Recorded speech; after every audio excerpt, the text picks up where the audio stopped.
Hi, this is Sean D'Souza, and you're listening to the 3-Month Vacation Podcast. This podcast isn't some magic trick about how to work less. Instead, it's about how to really enjoy the work that you do and to enjoy your vacation time.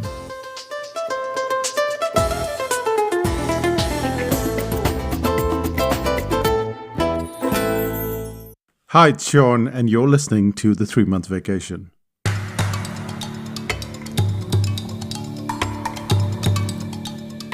A patch of grass is a patch of grass is a patch of grass, right? Take for instance the patch of grass near the volcano Oldonyo Lengai in Tanzania. Every year around February, the wildebeest calves are born all at the same time. And if you look at where the calves seem to graze, it's on one patch of grass while completely ignoring the rest of the grassland. But what makes one patch of grass superior than the other? One patch has 9 times the phosphorus and 5 times the calcium as the next patch. And so there is this enriched grass that nourishes the young calves and gets them healthy for the great migration that is to follow. In other words, you could easily call this grass unique, right? In business, we rarely have this luxury of inbuilt uniqueness. Instead, we have to go out and find our uniqueness or create one. And this is where we seem to run into a lot of trouble.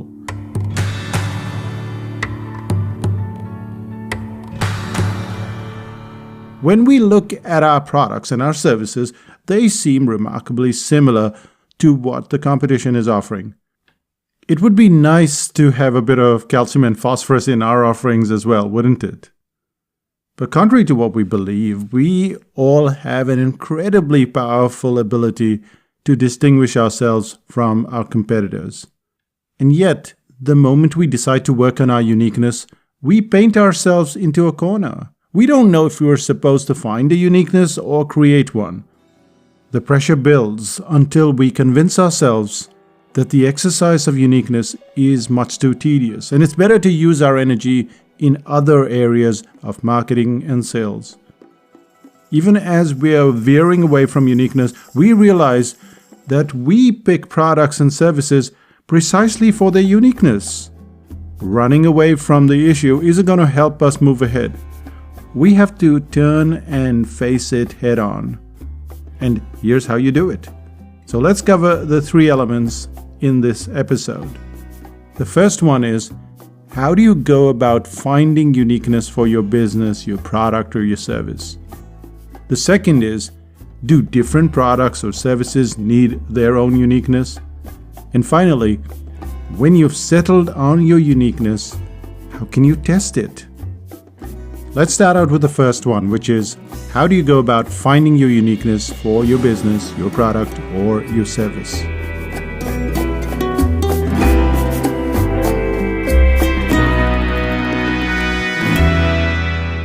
Back in 2003, we started a little membership site called 5000BC. It wasn't meant to be a membership site. But so many clients wanted to discuss business issues that it made sense to have a site. At first, it had almost no content, and I spent a good few weeks putting together a dozen articles or so. And this was back in the early 2000s, which meant that I was able to get in touch with almost anyone on email and get their permission to use their content.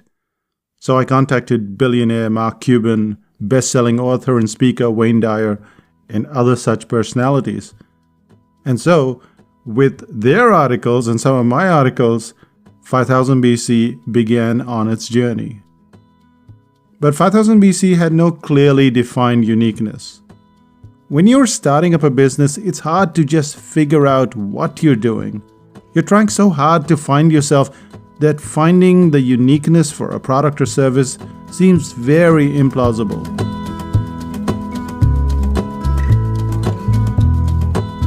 Nonetheless, over the years as 5000BC grew, we went through the process of interior design. We'd add something here, something there, and it soon became quite distinct in itself. Even so, we couldn't figure out what was unique. This is the part where you turn to the outside world. We sent out a bunch of emails to clients, and time again they'd come up with the same response. They'd say something like this, and this is an actual quote. My favorite part about 5000 BC is the character of the community. From knowing that you will personally answer my questions to knowing that I can post my own answers without getting ridiculed, that is really nice. I'm just getting started, but once my business is rolling, I will certainly pay it back to the community. I've never seen anyone put anyone else down in the cave. And the cave, by the way, is the forum. But then that client might go on to add something like this. I also like the depth of the content. Before I came to 5000 BC, I was very confused about the direction I wanted to go in. Ever since joining 5000 BC and reading the content, I've been getting a lot of clarity and confidence. I'm no longer running in circles, but moving towards goals. I really appreciated the members sharing tips and comments on my post about getting rid of negative thoughts. See the problem yet? In that answer, there are several points, and seemingly none of them correlate with each other. Let's go over them in bullet form.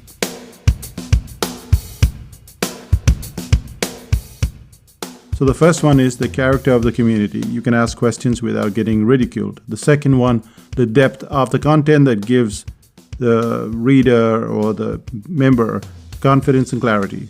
The third one is being held accountable.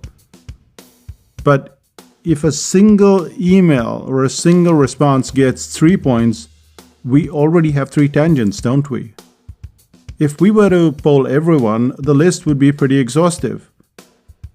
And we've done a bit like that, so here's what we got. Kind and helpful community, restricted membership, the philosophy ensures helpfulness, vanishing reports on various topics that may not be found anywhere else, the critique lounge, the common language of the brain audit, the fact that me, Sean, is always around, sometimes 15 or 20 times a day.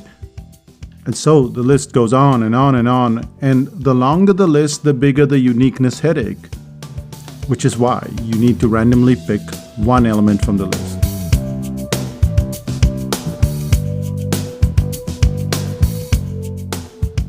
In the case of 5000 BC, enough clients mentioned that they sign up for a membership site and the owners of the site are never around.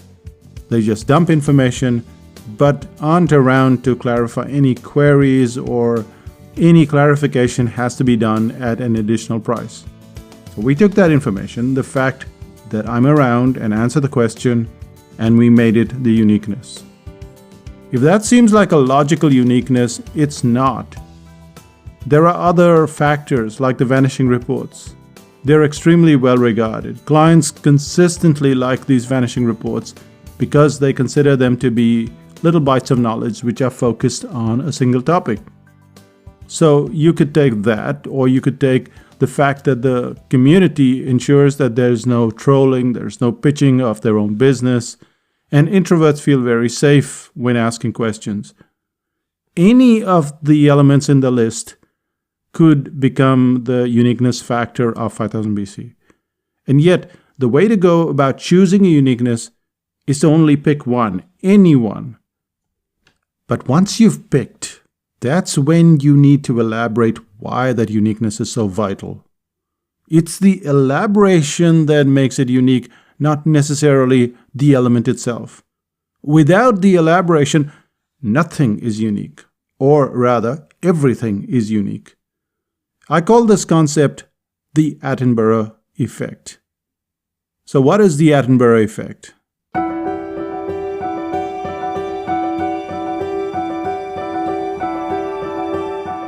A forest contains thousands of species of plants, animals, and insects. To try and cover them all is plainly a waste of time.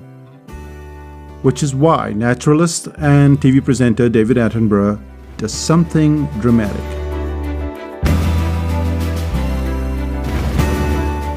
In one particular video, he falls to the floor and he focuses on a single plant, the Venus flytrap.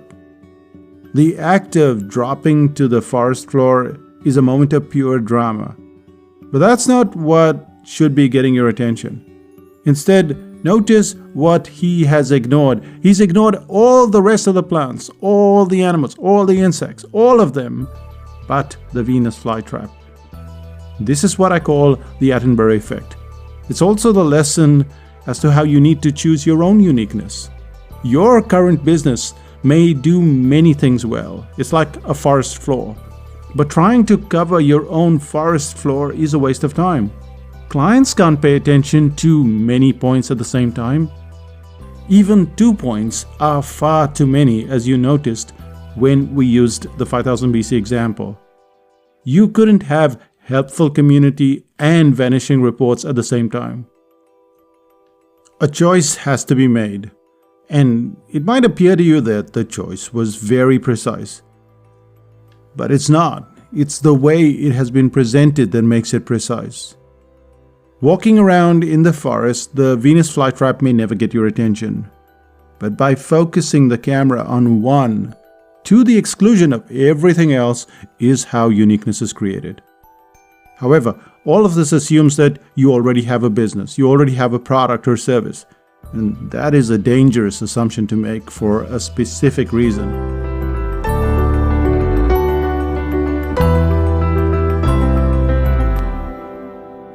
All of us, without exception, will have new products or new services in future. And as we'll learn in the second section of this piece, every one of the products, every one of the services will need their own uniqueness. So how are we to create a uniqueness when we don't have the luxury of hindsight?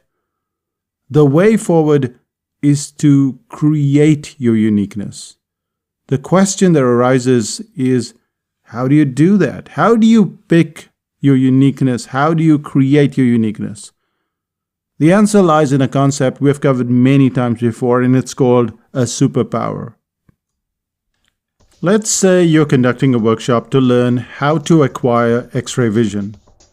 When the clients walk into the room, what are they expecting to learn? And what about when they leave?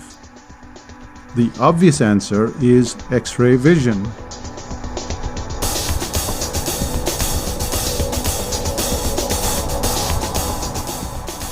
When you look at a product or a service, what you need to do is you need to say, this is what I want to create. This is the kind of result that I want to deliver. And when you set that down, then the client understands that's what they're going to get. So if you're doing a copywriting course and you say, okay, we can do this copywriting that usually takes a week to do, we can finish it in 3 days.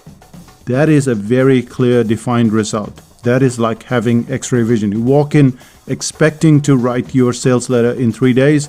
You walk out with the sales letter perfect in 3 days. And this is what people do in software, when they do in hardware.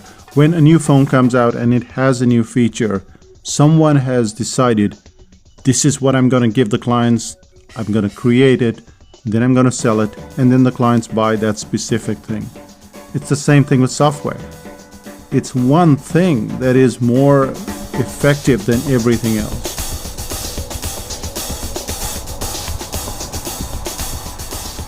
When sitting down to create your product or service, you will need to do the same brainstorming. What features and benefits will it have? The moment you make a list, you have a choice. In fact, you have too much of a choice. So what you've got to do is simply pick something that's interesting and then elaborate on it. If you've noticed, that's the second or possibly the third time that the term elaborate has been brought up. We'll cover more about what this term means and how and what to elaborate as we work through this piece. But for now, either pick something like David Attenborough or invent something that you'd like to see in your product or service. And that will get the ball rolling. This is your first step to creating uniqueness for your products or your services. And this takes us to the second question, which is, does every product or service need its own uniqueness? Let's find out.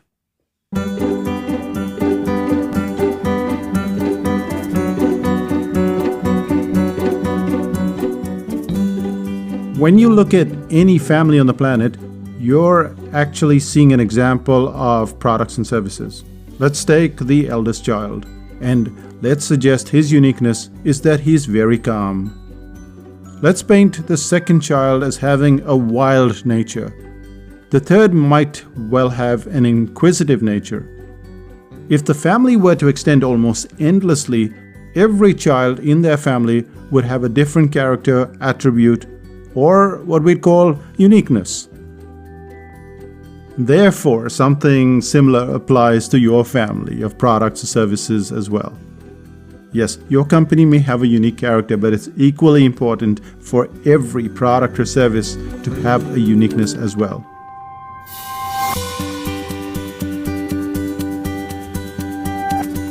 Let's take an example. Let's examine the brain audit, for instance. Did the brain audit always have a uniqueness? No, it didn't. When we started, we had no uniqueness at all. Luckily, we got over 800 testimonials, and that became the uniqueness. Now, admittedly, once you have 800 testimonials, your product should stand out quite a bit, shouldn't it?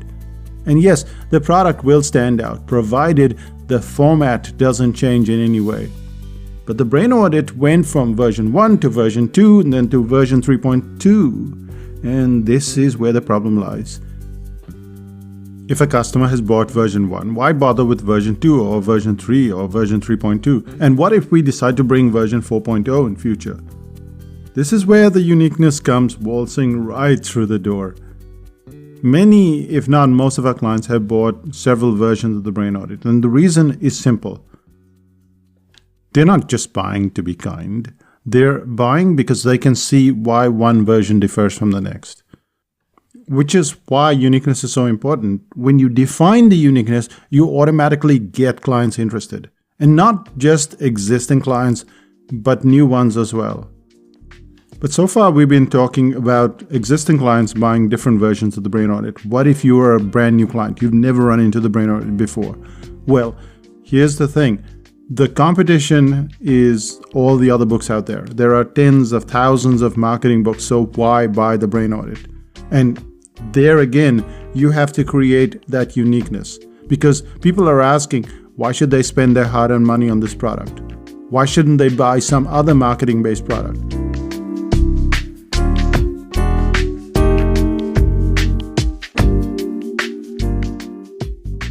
So what you're battling with is this factor of your product versus every other product. But it gets weirder than that. Once you change the medium, everything else changes as well. So let's say you had the brain audit on Amazon at $9.99. And then you have a different version of that product on the Psychotactics website at $119. Which one is the client going to buy? If it's not clearly defined, then the client will go with the price factor. So you're always going to buy a $9.99 product instead of $119 because you're not sure what that uniqueness is all about. And so even when you have different versions of your own product, a book versus an audio versus a workshop, that's when there has to be a factor of uniqueness. If that uniqueness doesn't exist, the client will go for the cheapest option or a completely different option, somebody else. And so this is why the uniqueness becomes so very critical.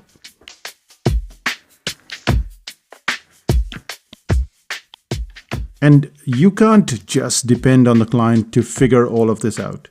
So you have to clearly define the uniqueness. Every product is going to need its own uniqueness. Every version of your product is going to need its own uniqueness. When you buy a phone, you look at, say, the iPhone, and you go, iPhone 7 versus iPhone 8. Which one are you going to choose? It's not because you bought an iPhone in the past. You're making a decision right now. You're making that decision based on a version of that iPhone. In short, every product, every service is going to need a uniqueness. It's just like a family member. Every product or service is different.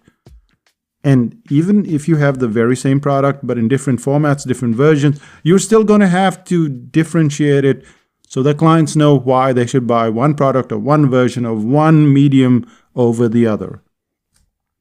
And this takes us to the third point. When you've settled on your uniqueness, how can you test it? But this third point, it's pretty unique. And so let's put it in a second episode that follows this one. So what is the uniqueness of this episode that is to follow? Well, it shows you how to test your uniqueness. It's not enough to just create a uniqueness. How do you test it? We'll find that out in the next episode. But what did we cover in this episode?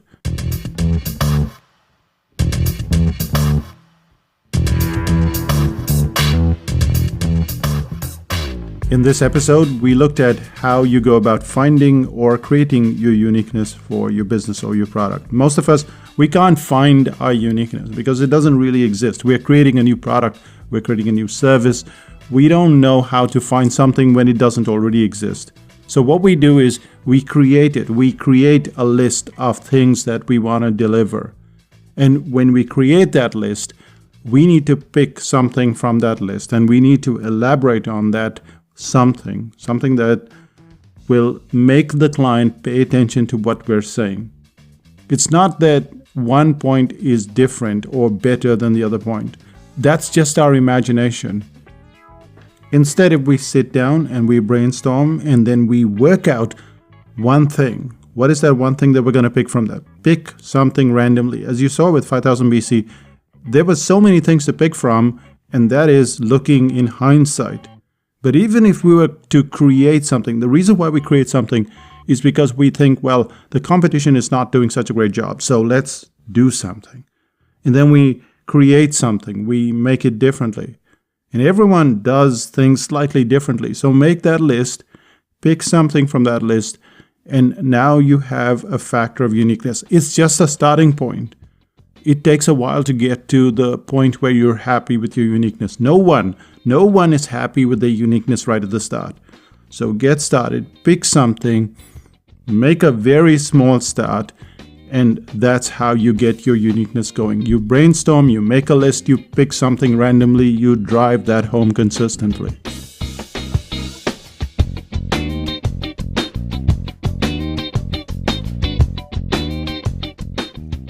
There is no such thing as a logical uniqueness.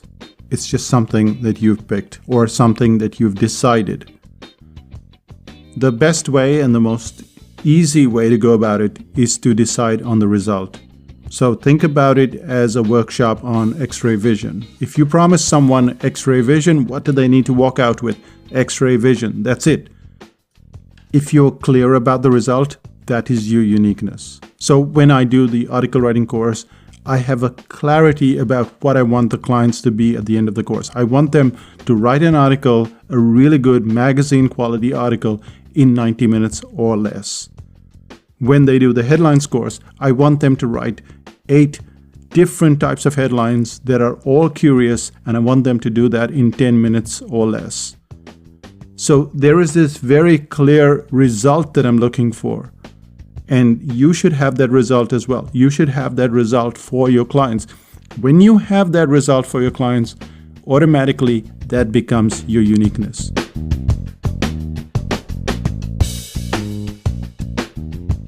Right now, I'm speaking on a microphone. I'll talk more about it in the second episode. That microphone is unique in many ways. Why is it unique? It's because someone sat down and figured out, I want to build a microphone like this, and I want it to have certain features. This foam box that I have, you can get it for 1/10 the price. It's what I'm speaking into the microphone, and it kind of avoids all the bouncing and the reflections of the hard surfaces in the room. Well, it costs so much more than the other foam boxes, but why is it unique? Because someone sat down and said, this is the kind of result I want. And the best way to go about uniqueness is to say, this is the result I want. And when you've created that result, clients go, yep, that's exactly what I want as well. And now you've created your uniqueness. So you don't have to go about fancy exercises that most people do, because those exercises go nowhere. What you need to do is, I know this is repetitive, but stress the result. What is that one result that you want for the client? And that becomes the uniqueness.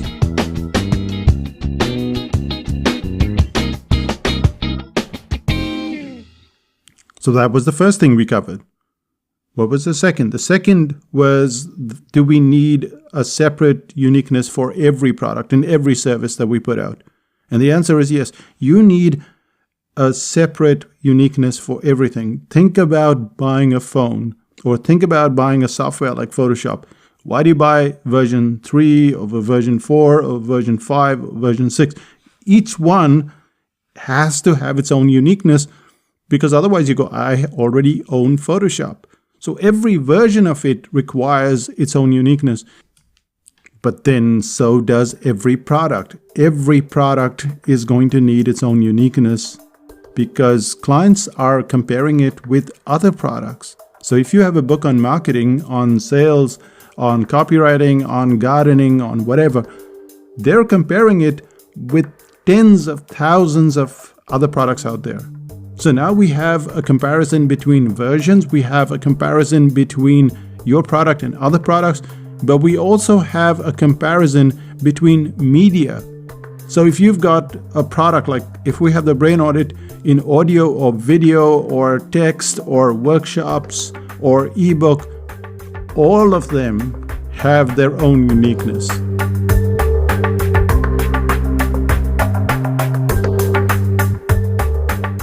I know it sounds daunting, but this is what we've got to do. We've got to sit there as creators and go, this is the reason why I'm creating this product. This is why I'm creating this medium. This is why I'm going to put it in audio or video or whatever. And here's what I'm going to do differently from everybody else. You have to play creator. You have to play creator, because if you don't play creator, then you just create a product and then it's like everybody else's product. It's completely useless. Now, if you've gone ahead and done that in the past, that's fine. But going forward, this is what you've got to do. You've got to say, this is the kind of result I want. And every product, every medium, every version is going to have a point of difference. And if it sounds like a lot, it is a lot. And this is why most people don't tackle their uniqueness, because it seems like a lot of work. And this is what makes you stand out. When I created this podcast, I decided that it was going to be different than the tens of thousands of podcasts out there. I created a list. I said, we're going to have lots of music. It's not going to be in the background. It's going to be part of the podcast. I decided that it's going to have these 3 sections. It's not going to have 5 and 6 sections. Well, we now have 2 sections, but it's going to have 3 sections. And I decided that we're not going to do interviews. It's very, very hard to sit down and work out 4,500, 5,000 words of content week after week after week. It's much easier to just call somebody up, read their book, and just ask them questions, and then they create content for your podcast. I'm not saying it's a good thing or a bad thing. I'm just saying that we wanted to stand out from everybody else, and this is how we went about it.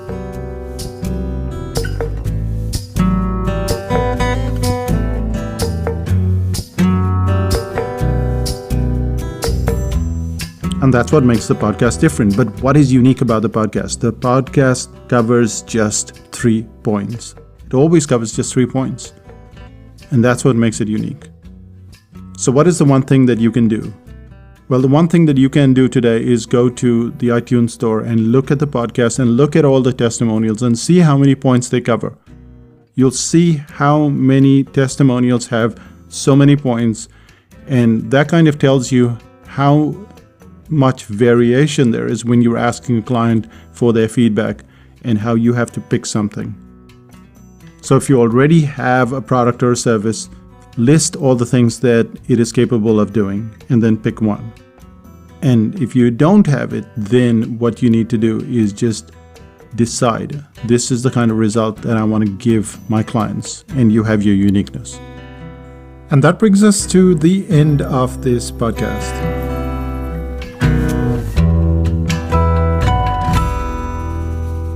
What's happening in Psychotactics land? Well, on the 3rd of June, we're going to open up the waiting list for Da Vinci. That's the cartooning course. It's where you learn to draw cartoons, where you think, well, I can't draw cartoons. Well, you can. And we've had over 145 people go through this course. and they all draw cartoons.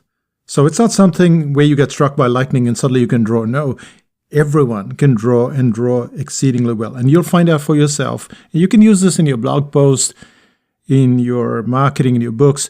But essentially, it gives you that power to realize that talent is something that you can acquire, and you can acquire very quickly. A lot of people think that you need 10,000 hours to do these kind of things. Well, you'll find out you can do it in a fraction of the time and do it exceedingly well. So that cartooning course, it's in August, late August, that's when it starts. But we start selling the seats for it, and there are just 35 seats. And they go very quickly, as you know, with all our courses, because eventually it's about skill. It's not about more information. You can get all the cartooning information you want online absolutely free. But if you want to really get to that skill factor, then you should join us on the cartooning course.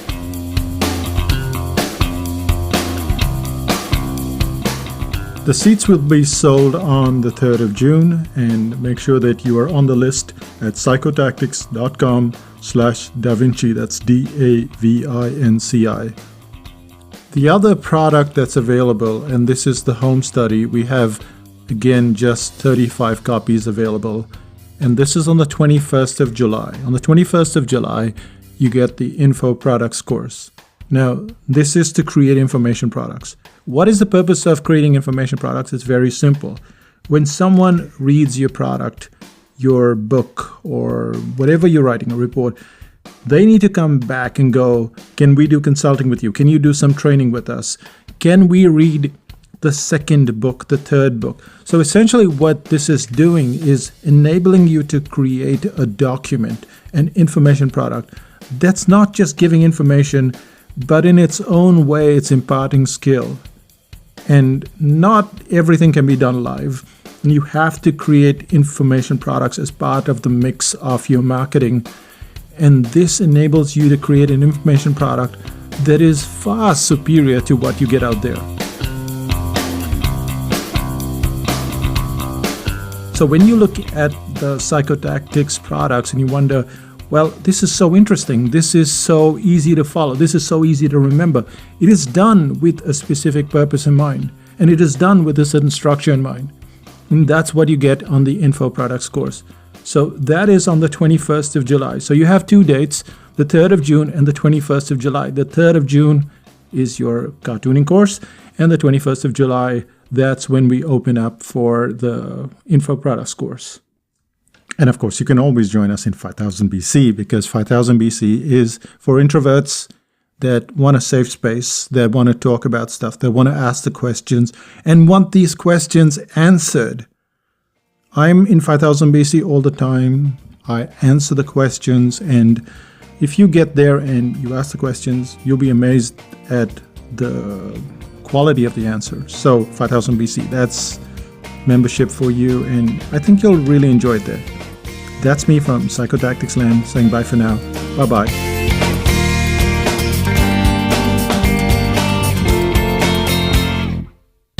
Still listening? Me decidí a aprender a español, intentando aprender durante casi 20 años, pero no han tenido mucho éxito. Y ahora hablo con Manuela González 2 veces a la semana. Ahora tengo mucho más confianza, y gracias a Manuela. Gracias a Jonathan, que hace un trabajo maravilloso con la música, y Renuka, que asegura de que todo funciona sin problemas en Psychotactics. So what I just said was, I decided to learn Spanish, and I've been trying to learn it for almost 20 years, but I haven't been very successful. And now I speak with Manuela Gonzalez twice a week, and I have so much more confidence, and thanks to Manuela. Also thanks to Joe Norton, who does a wonderful job with the music, and Renuka, who makes sure that everything runs smoothly on Psychotactics. And I have no clue whether my Spanish was grammatically correct, but that was my best shot for now. I'll be back. Bye for now.